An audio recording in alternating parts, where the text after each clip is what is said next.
Yapan Pharmaceuticals in association with Higher Secondary Principals Forum.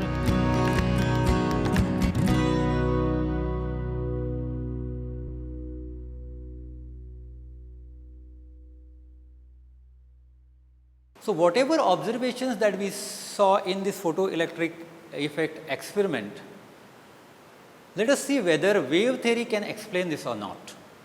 So, the wave theory, so you can see over here, according to wave theory of light, we have already seen wave theory and we know that wave has a continuous energy. According to wave theory, a light greater is the intensity, greater is the energy. So, in wave theory, the intensity of light is proportional to the energy. More is the intensity, more is the energy. So, that means if energy is more, if intensity is more, that means energy of electron, that kinetic energy of electron should be proportional to the intensity of light, which is not happening in the photoelectric effect. Thus, the maximum kinetic energy of the photoelectron should increase with increase in the intensity of light, but the fact is that it increases with the frequency of radiation. Second point, according to wave theory, the energy of radiation is spread all over its wave front, and calculations show that it takes a very long time for the electron to absorb the sufficient energy and to overcome the work function. That means there is very much time electron takes to absorb the energy if we consider the wave front, absorption of wave front. So, that means in this calculation it shows that the photoelectric emission is not instantaneous, but actually the photoelectric emission is instantaneous. So, this also cannot be explained by wave theory of light. So, this will be explained by another theory, and that is nothing but particle theory of light. We cannot explain all these observations with the help of wave theory of light. So, let us understand the explanation of the photoelectric effect given by Einstein with the help of his famous equation, Einstein's photoelectric equation. All these observations in the photoelectric effect experiment were explained by Einstein with the help of his new theory, that is a particle theory of light. So, let us see the Einstein's photoelectric equation, which explains all the observations of photoelectric effect. According to this new theory, what Einstein said is that light is made up of small packets or small quanta or small particles, and each particle is said to be a photon, or it is called a photon. So, light is made up of small packets or small particles called photons, and each photon has energy E is equal to h nu. So, if particle has some amount of energy, it will have energy E is equal to h nu, where h is Planck's constant and nu is the frequency of light. When this photon get incident on the surface of metal, there are electrons, free electrons. So, when it get incident on the surface, the electron absorbs this energy. So, h nu amount of energy is absorbed by electron. It utilizes this energy and it comes out on the surface. The energy required for electron to come on the surface will be nothing but the work function. So, out of h nu amount of energy, phi 0 amount of energy is utilized by electron to come on the surface, and if this h nu is greater than phi 0, then the electron will come out with certain kinetic energy. So, according to Einstein, this total energy h nu should be equal to the work function phi 0 plus the kinetic energy. So, we get the equation over here, that is H nu should be equal to kinetic energy plus phi 0. So, if I consider this kinetic energy as k, then I will get the equation. This kinetic energy should be maximum kinetic energy of electron. So, I write it as k max, k maximum, and that should be equal to h nu minus phi 0. And this equation is called Einstein's photoelectric equation. Now, let us see further that if the kinetic energy is 0, that means whatever energy is absorbed by the electron, it is just utilized by electron to come on the surface. So, and this will happen for frequency which is a threshold frequency. So, if kinetic energy is k maximum is equal to 0, this will happen for nu is equal to nu 0, that is the threshold frequency. So, if I substitute this, I am going to get 0 is equal to h nu 0 minus phi 0, and this gives the equation for the work function. So, work function phi 0 will be equal to h nu 0. So, that means the threshold frequency for different metal will depend upon the work function of that metal. So, threshold frequency is dependent on the work function. Suppose I substitute this over here, okay, I will get k maximum is equal to h nu minus h nu 0. And further I can write this as k maximum is equal to h nu minus nu 0. This equation completely explains all the observations of this experiment of photoelectric effect. This equation tells us that the maximum kinetic energy of electron is directly proportional to the frequency. So, as frequency is increased, the kinetic energy also will increase. Now, kinetic energy will become equal to 0 if nu is equal to nu 0. So, that means when kinetic energy is 0, that means whatever energy is incident, only the electron will come out on the surface and it will not have any kinetic energy. Also, we can see over here that there is no intensity in the equation. So, that means the kinetic energy does not depend on the intensity. Also, in the explanation, it is said that the moment the photon just get incident on the electrons come out instantaneously. So, this is an instantaneous process. So, this is the explanation of all the observations in photoelectric experiment by the Einstein equation.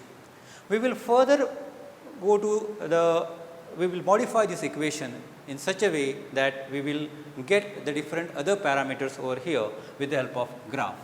So, further this equation can be written as k maximum, this one, the equation k maximum is equal to h nu minus phi 0. We can write this in terms of potential difference or stopping potential. We know that k maximum is equal to E V 0, that is the potential energy which is applied to the electron. So, V 0 is stopping potential. So, maximum kinetic energy is equal to E V 0. If we substitute it over here, we will get this as E V 0. Okay, we are substituting in this equation. This will be equal to h nu minus phi 0. If I find out V 0, so E will come in the denominator over here, and I will get h E nu minus phi 0 by E. This equation is an equation of a straight line, where h by E is a slope and minus phi 0 by E is the intercept on y axis. So, if we plot a graph of stopping potential versus frequency of radiation, then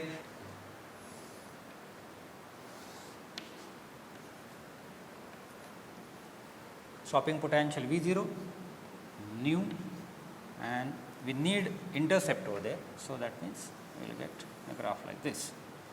So, this intercept on x axis is our threshold frequency, and intercept on y axis will be minus phi 0 by E, and the slope will be equal to h by E. So, this is the ratio of Planck's constant to the charge of electron.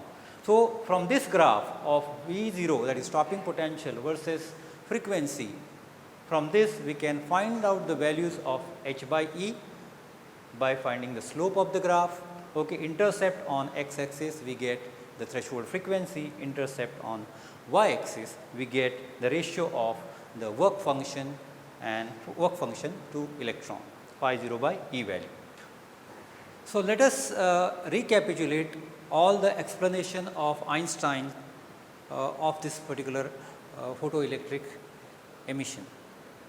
So, first point is that kinetic energy of the photoelectrons depends linearly on the frequency nu and independent of the intensity of incident radiation.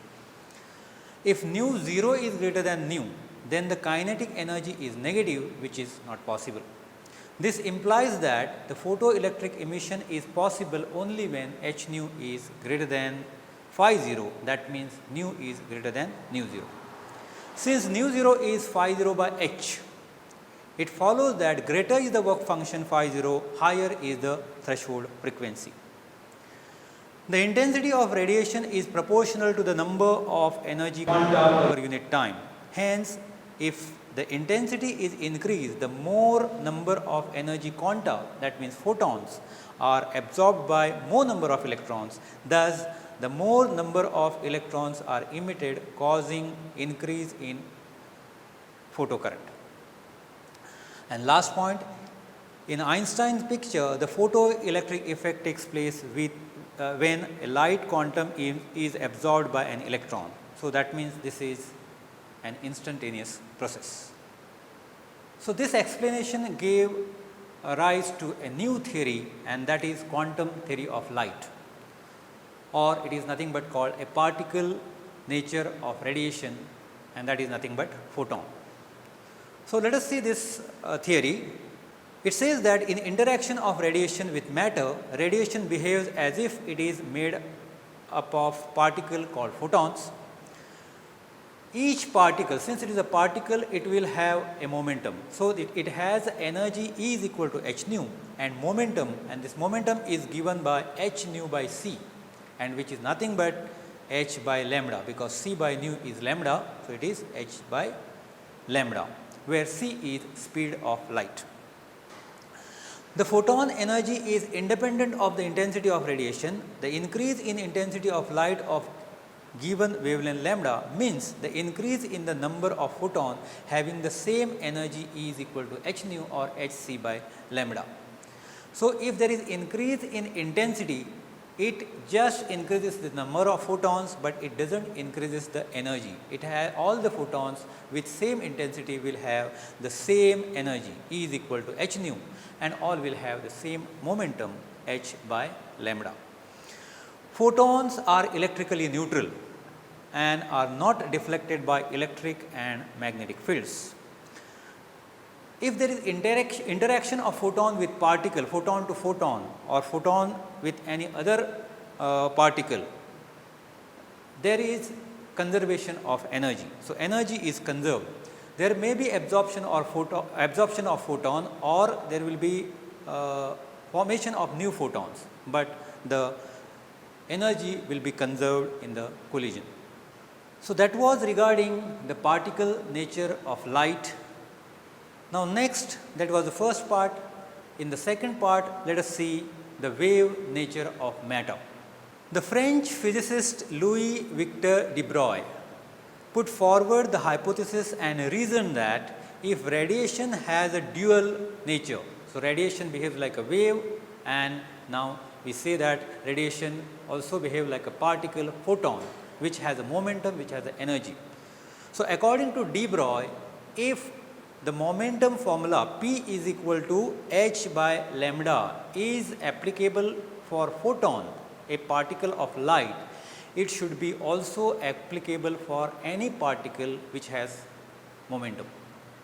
So, there should be, if this formula P is equal to h upon lambda is also applicable for a particle, a matter, that means a wavelength should be associated with this matter and wavelength should be associated with the particle. So, he proposed the wavelength, he gave the formula for wavelength of a particle moving with certain velocity and which has momentum. So, he proposed that the wavelength lambda associated with a particle of momentum p is given by lambda is equal to h by p. H by p, p is momentum m into v. So, it becomes h upon mv. So, if any object is moving with certain velocity v and it has a momentum m, then there will be wavelength associated with it and that wavelength is given by h upon mv. And this equation is called de Broglie relation and the wavelength is called the de Broglie wavelength. In the de Broglie relation, its left hand side lambda shows the wave nature while the right hand side shows the particle nature.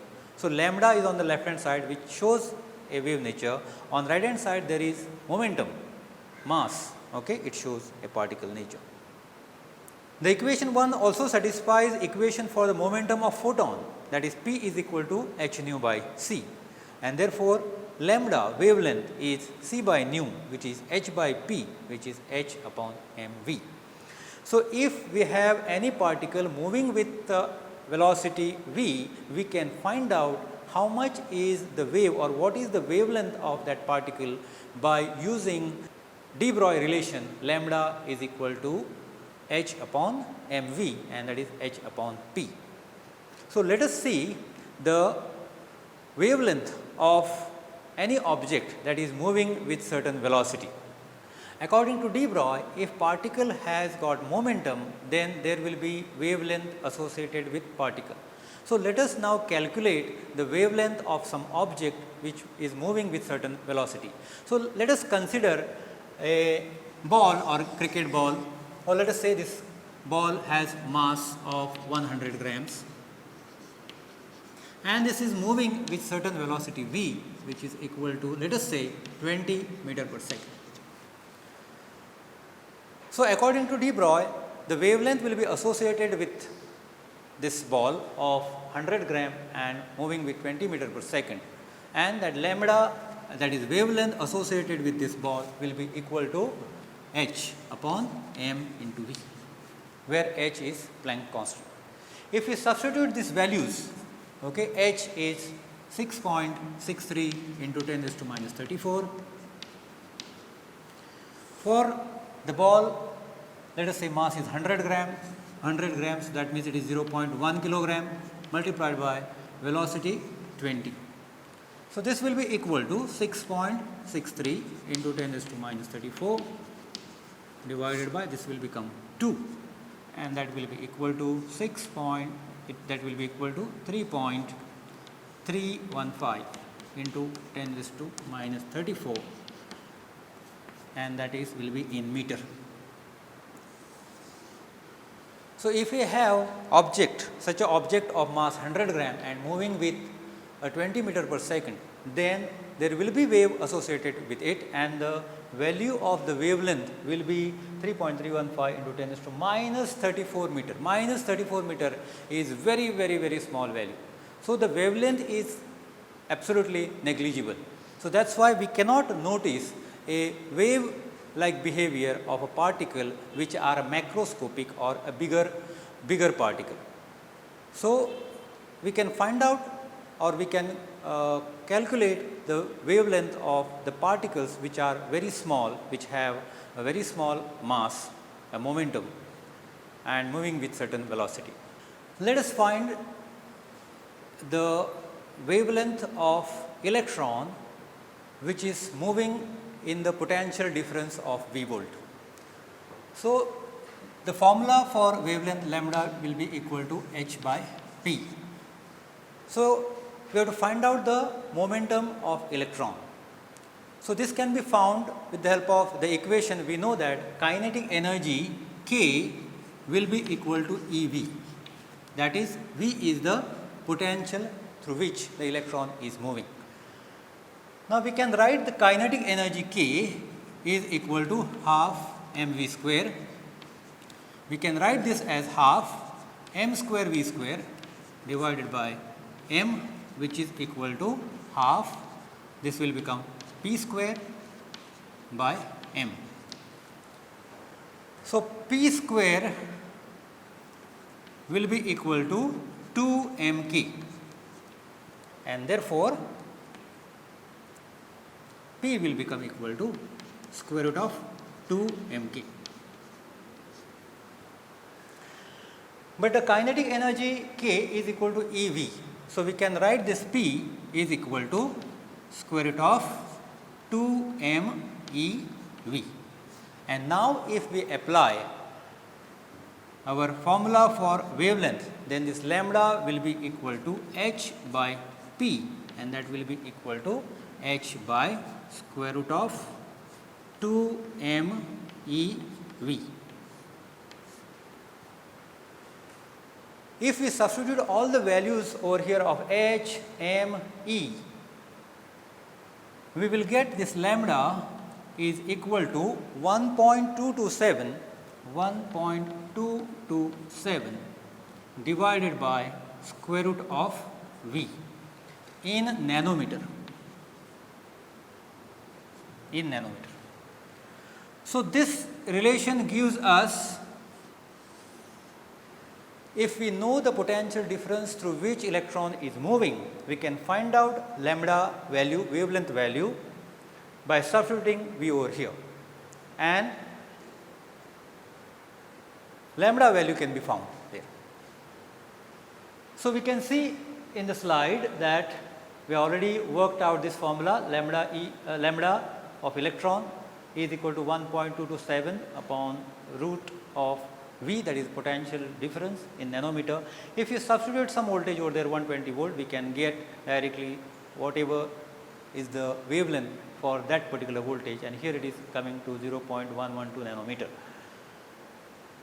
And this wavelength is of the order of spacing between the atomic planes in the crystal. Next we will see what is de Broglie hypothesis and Heisenberg's uncertainty principle. This I will just take in brief. According to Heisenberg's principle, uncertainty principle, the position and momentum of a particle cannot be measured simultaneously with unlimited precision. So, there will be always uncertainty in the position and momentum, and according to Heisenberg principle, if delta x is the uncertainty in position and delta p is uncertainty in momentum, then this product comes to be greater than or equal to h by 4 pi. So, there are two options. If momentum is constant, that delta p will be equal to 0 and delta x will be equal to infinity. That means wave is spread all over the space, and if both delta x and delta p are finite, then the wavelength will be over the wavelength, a central wavelength. The wavelength will be over the central wavelength, and it will spread along the central wavelength. So, delta x will have some value, delta p also will have some value, and this actually was explained according to de Broglie hypothesis. The spread of wavelength will result into spread in the momentum of the electron, which incorporates the Heisenberg's principle. So, here what happens is, when delta x has some value, delta p has some value, the matter wave associated with electron is a wave packet extending over some finite region with different wavelengths spread around the central wavelength. This is shown by the figure These are the two possible waves. In first wave, delta x is infinity, that is wave is spread all over the space, and in second diagram you can see that delta x and delta p has a finite value, and there wave is spread around a central wavelength.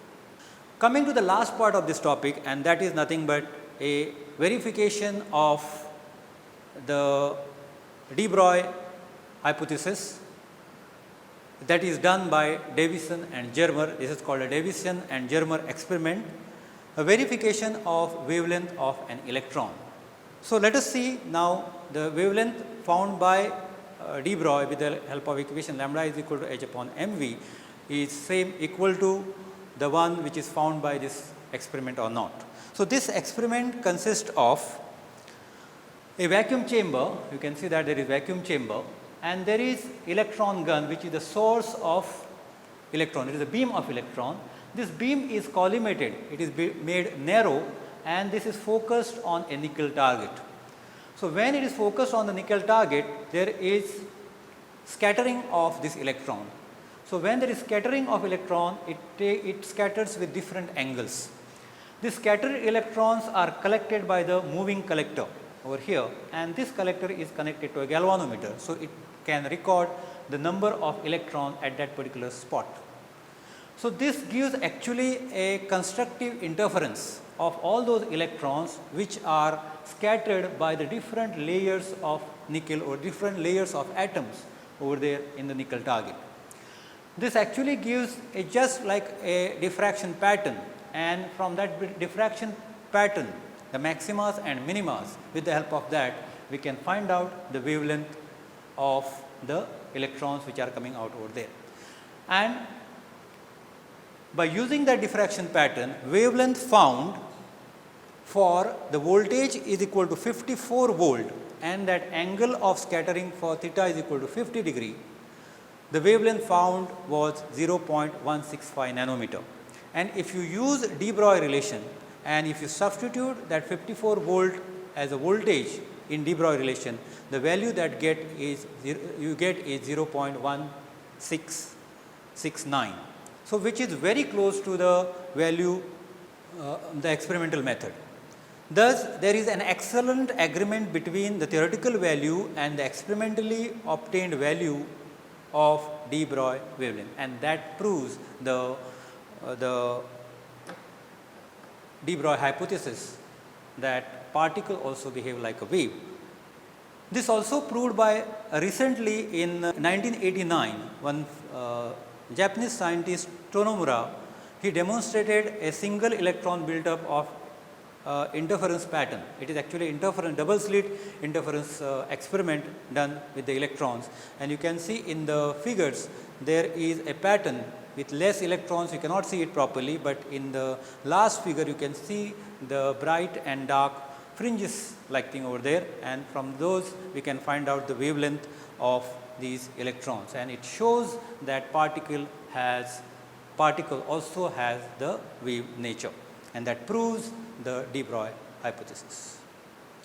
Just to summarize and some applications, wave nature of light explains reflection, refraction, diffraction, interference, and all these we studied in wave optics and ray optics. Particle nature of light explains photoelectric effect and Compton effect that involves energy and momentum. A photocell is a technological application of photoelectric effect, where electric energy can be produced with the help of photon, that is light. The familiar phenomenon of seeing an object is described by both wave and particle nature. If you consider the phenomenon of seeing the object, the gathering of light can be explained, gathering of light by the lens, eye lens can be explained by wave nature of light, but the absorption of light by rods and cone cells of retina can be explained with the help of particle nature of light. The matter wave or de Broglie waves support the Bohr's atomic theory, that is quantization of angular momentum, that we are going to study in topic number 12, and it is the second postulate of Bohr's theory. The de Broglie hypothesis has been basic for development of modern quantum mechanics. The wave properties of electrons have been utilized in the design of electron microscope, which has resolution higher than optical microscope. So, this is the direct application of de Broglie hypothesis. Before we come to end of this session, okay, I would like to share with you two things. One is whatever Einstein said about the dual nature of light, and then second thing, I will share one cartoon which will tell you about the dual nature of light, and we have already understood the dual nature of light. You will enjoy that cartoon. So, let us first start with whatever Einstein said about dual nature of light, and I quote, "It seems as though we must use sometimes the one theory and sometimes the other, while at times we may use either. We are faced with a new kind of difficulty. We have two contradictory pictures of reality. Separately, neither of them fully explains the phenomena of light, but together they do."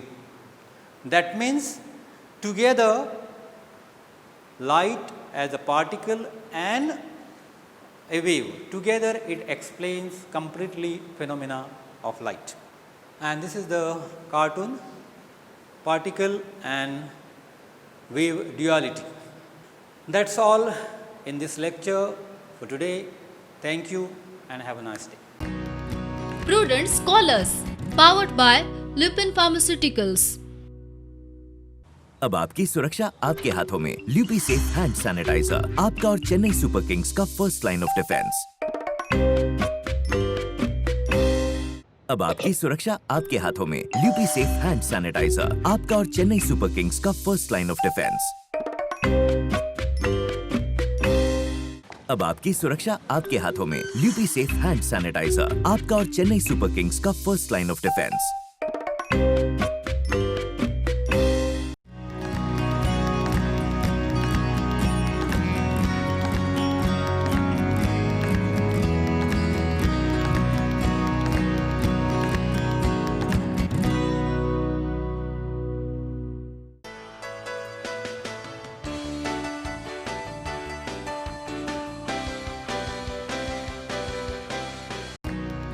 Prudent Scholars, powered by Lupin Pharmaceuticals. अब आपकी सुरक्षा आपके हाथों में। ल्यूपी safe hand sanitiser, आपका और Chennai super Kings का first line of defence. अब आपकी सुरक्षा आपके हाथों में। ल्यूपी सेफ हैंड सैनिटाइजर, आपका और चेन्नई सुपर किंग्स का फर्स्ट लाइन ऑफ डिफेंस। अब आपकी सुरक्षा आपके हाथों में। ल्यूपी सेफ हैंड सैनिटाइजर, आपका और चेन्नई सुपर किंग्स का फर्स्ट लाइन ऑफ डिफेंस।